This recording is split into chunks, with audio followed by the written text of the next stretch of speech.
Here I'm in Southeast Michigan, Grow Zone 6A. Prepper garden plans for this year. Last year I kind of had the same idea. This year I'm going to do it like 4 times bigger.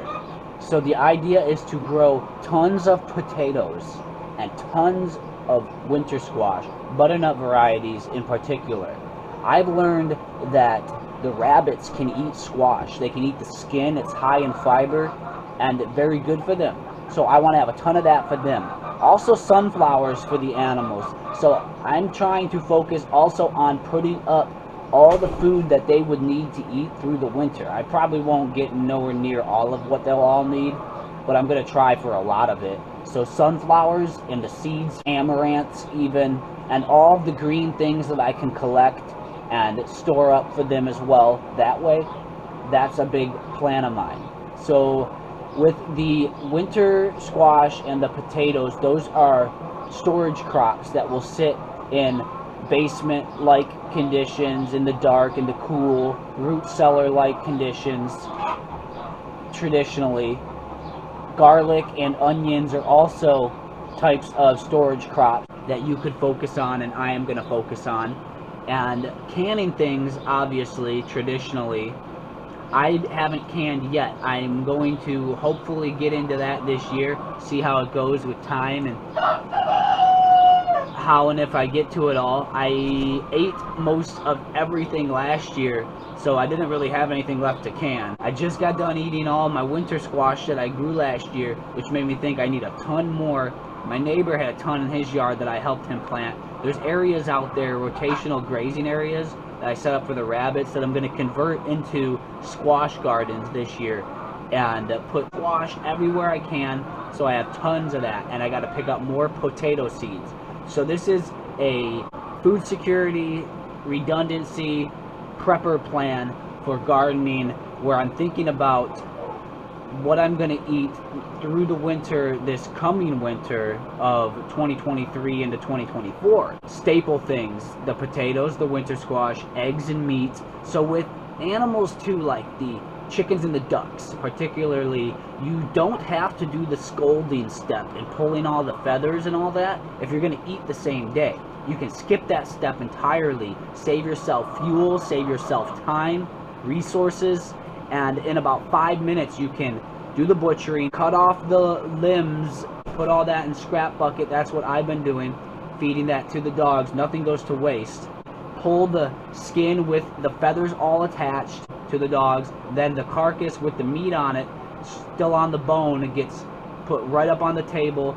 You don't even really need water to do the processing, I've noticed, but you do want to rinse it off before you go to throw it up on your table, get all the extra little feathers off. With the fur rabbits, you got to be extra cautious and careful not to get fur into the meat, so water might be more useful in that case. But with feathers, they don't get stuck into the meat really like fur does. So if the animal carcass is covered in feathers from a quick processing, those will easily wash right off.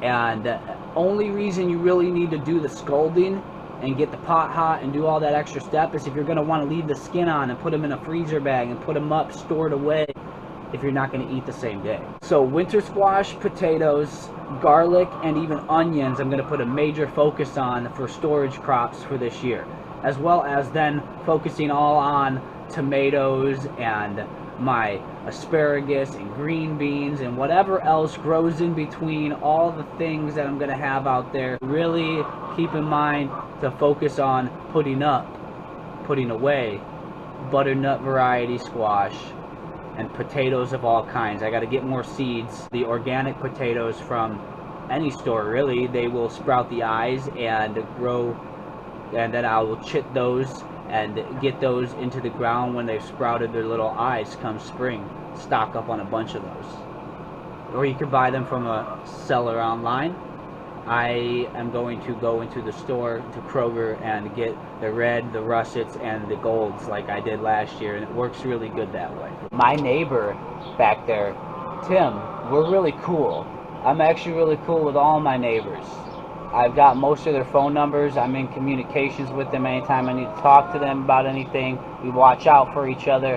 I went out of my way to get to know all my neighbors. I brought them eggs, talk to him about gardening, a little bit about prepping, not too much, just a little bit, hint here, hint there, get them in tune with the idea. Tim, he knows a bit more than everybody else. He's got water filters and food and seeds and things that I've helped him with over the last couple years to get ready. And he's getting ready to put a big garden in his yard this year coming up, and he wants me to help with it. So I'm actually really excited for that. He's gonna likely get machine to till up the land because he's gonna put in nice rows, lots of them, and then I'm gonna get in to do some of the finish work and the seeding. And the arrangement is I'm gonna get half the crops that we grow, so I got to make sure he doesn't spray anything on his lawn back there near the food, because he likes to keep his grass really green with chemicals. It's disgusting. Why not just let dandelions take over? That's what I'm gonna do anywhere that I can that isn't food. Dandelions are amazing, and I can't wait to see some and make dandelion tea and just eat the damn dandelions when they pop up again. And I'm going to do that and then get half the crops, and I'm going to focus a lot of things like the winter squash back there and just all sorts of stuff. It's just so nice to know that I'm going to have all that space to grow food too. And then my other neighbor Ken, he's got some food that he's put up in the beds around his house that, well, I put actually. And